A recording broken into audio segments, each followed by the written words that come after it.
All right, let's talk about how hackers really break into websites. Today, we're going to pull back the curtain on web security. We're going to get inside the mind of an attacker, and more importantly, show you exactly how to build your defenses and stop them cold. Okay, let's get into it. So, why does all this matter so much? Well, I want you to look at this number, $3.86 million. That, my friends, is the average cost of a single data breach.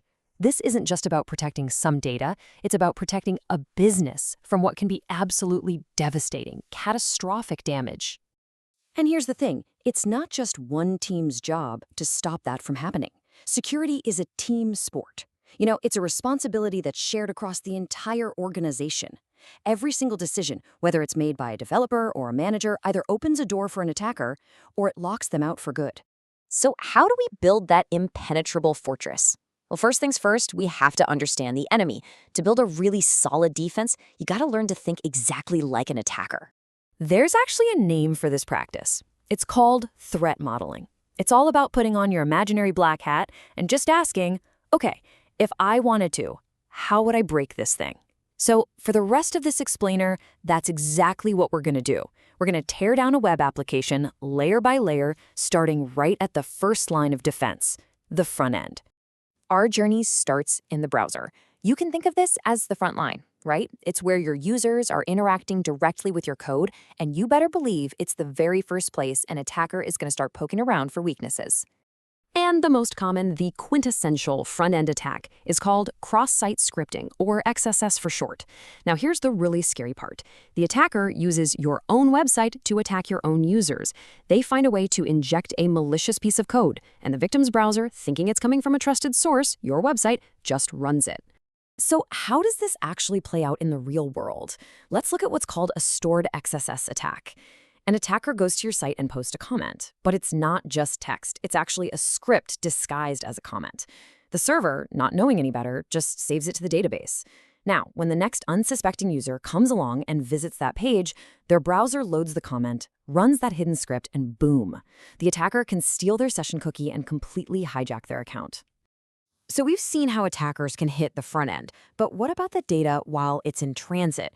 Now we're moving to the network layer, that space where information is flying back and forth between the user's browser and your server.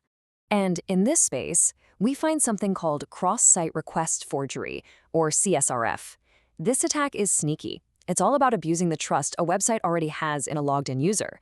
See, the attacker doesn't need your password. They just need to trick your browser into doing their dirty work for them. How? Let's take a look. Okay, imagine you're logged into your online bank account. A little later, you click a link and visit some other website, one that an attacker controls. That site has a hidden, invisible form that, behind the scenes, automatically submits a transfer money request to your bank.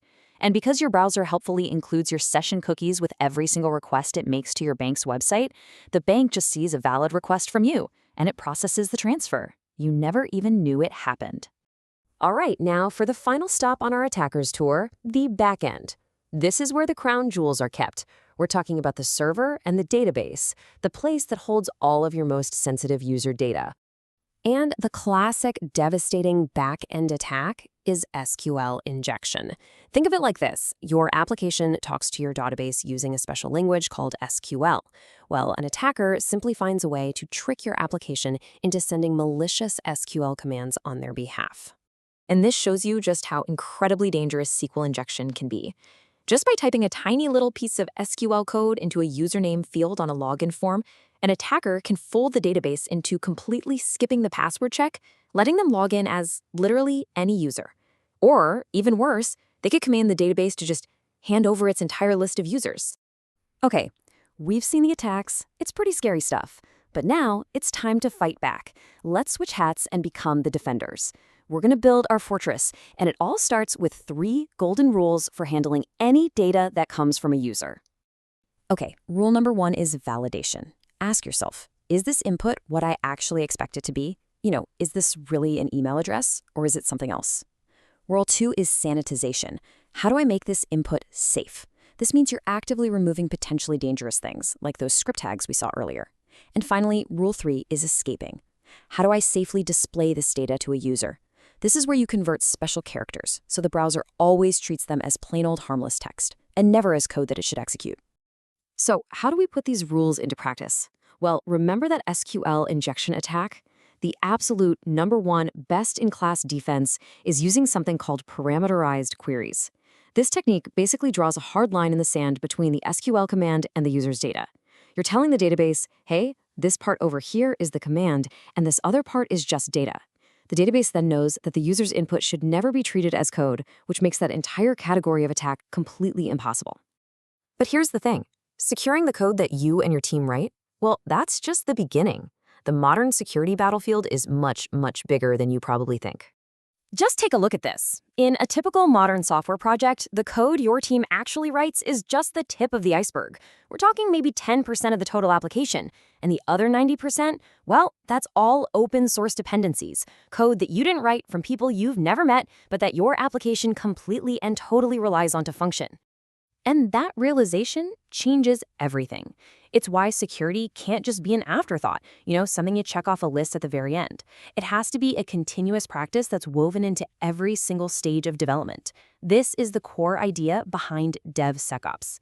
Thinking about security from day one, automatically scanning all those dependencies, and constantly monitoring your application for new threats. So, I'll leave you with this final thought. If the vast, vast majority of your application is made of code you didn't even write, is securing your own codebase enough? The answer, of course, is no. You have to think bigger. You have to secure your entire supply chain, your dependencies, your containers, your whole infrastructure. That is the real architect's blueprint for modern web security.